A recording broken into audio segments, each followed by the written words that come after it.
Olá, queridos irmãos e queridas irmãs, eu sou Camila da Pastoral da Comunicação e hoje é dia de podcast, a catequese no seu dia. Lembrando que os nossos podcasts têm episódios novos todas as segundas, quartas e sextas-feiras. Sejam bem-vindos! Hoje é sexta-feira, dia 16/6/2023. Continuando a nossa catequese sobre o catolicismo. Ontem nós falamos sobre o livro do direito canônico, que é muito importante que nós católicos saibamos que existe este documento da Igreja. E hoje nós iremos falar sobre excomunhão, pecado grave contra as leis da Igreja. Depois de terem sido batizados e aceito a autoridade da Igreja, os católicos se tornam integrantes plenos e devem respeitar as leis da Igreja. Mas o que acontece se um católico descuida das suas obrigações ou rejeita alguma das crenças ostensivamente?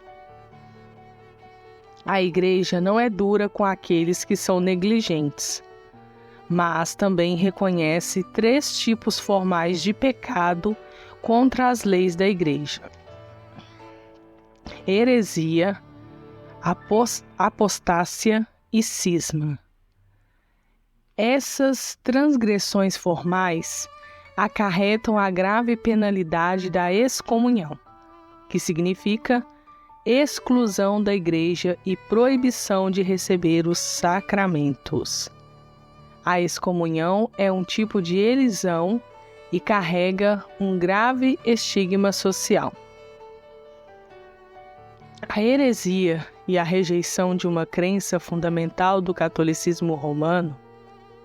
Nos primeiros dias da Igreja, todos os não-católicos eram considerados heréticos. Nos dias atuais, porém, a Igreja adquiriu um interesse maior pela caridade com relação ao próximo e não aplica mais a palavra herético. A apostasia é uma transgressão muito mais grave. É o repudio total de tudo que tenha a ver com o catolicismo. É como trilhar um caminho solitário e normalmente apenas acontece se um católico tem profundas dúvidas ou passa por uma experiência traumática que o leva a rejeitar a fé católica. As pessoas que abandonam sua fé são automaticamente consideradas como fora da Igreja, mas não são formalmente acusadas, a menos que chamem a atenção pública ao seu repúdio. Curiosamente, a Igreja reconhece 3 formas distintas de apostásia: quando um leigo católico abandona sua fé, quando o clérigo renuncia ao estado eclesiástico e quando o integrante de uma ordem religiosa abandona o estado religioso que adotara. A palavra cisma se refere à recusa dentro da fé de se submeter à autoridade do pontífice romano e de reconhecer a primazia do Papa. As igrejas ortodoxas que romperam em Roma em 1054 foram consideradas como cismáticas, por exemplo. Hoje em dia, existem atualmente inúmeros grupos marginais dentro da Igreja que questionam a autoridade papal sobre determinadas questões. A excomunhão não requer necessariamente uma notificação pública.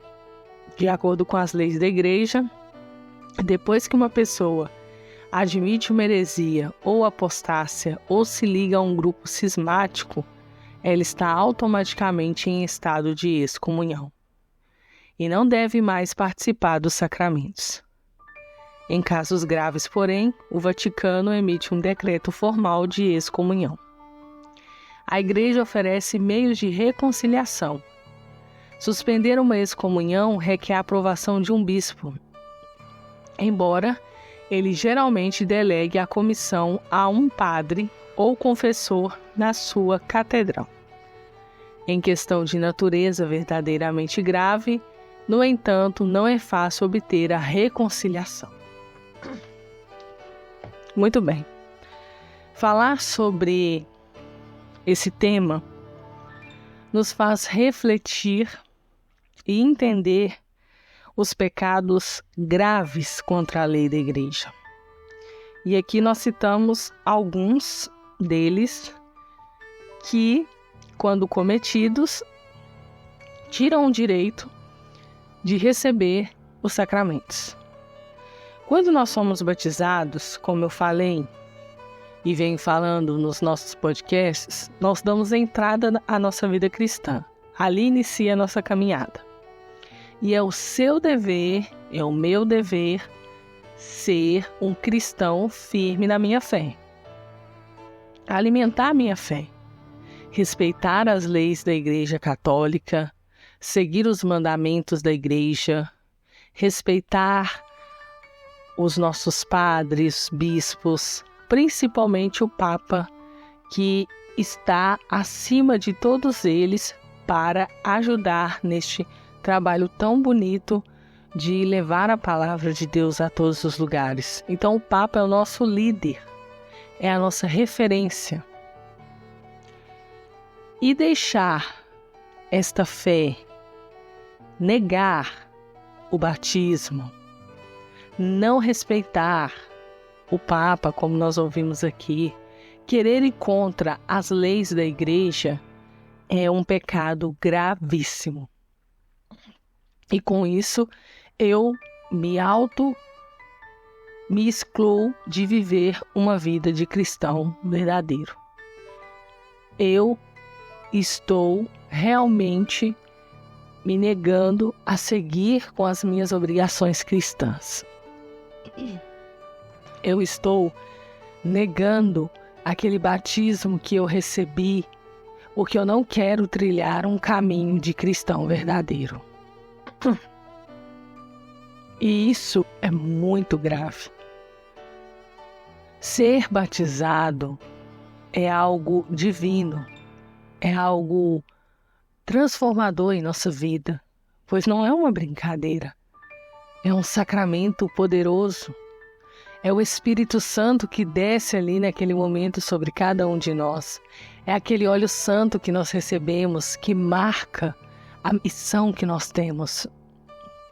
A missão essa de ser cristão de verdade.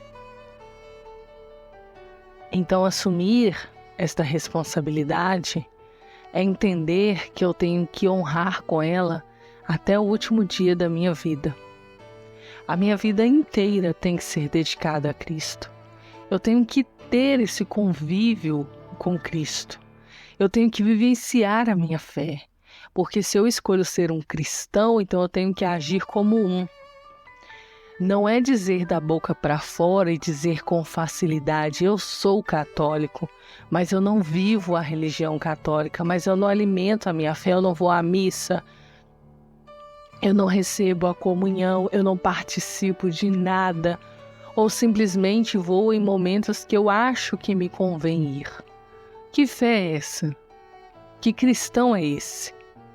Não estaria ele pecando contra as leis da igreja?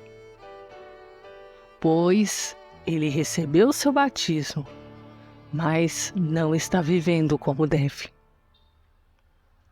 Por isso, é importante que você possa conhecer e refletir sobre essas coisas que nós falamos aqui, sobre o que você ouviu, para que você entenda e compreenda cada vez mais a importância de ser um católico de verdade, a importância de conhecer sobre o catolicismo e entender as leis da igreja.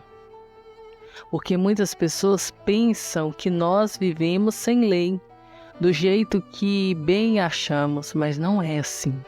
Como eu falei ontem, tudo tem suas regras e devem ser respeitadas e seguidas. E na igreja não é diferente. Se elas existem, é por um motivo. Então eu devo seguir e respeitar.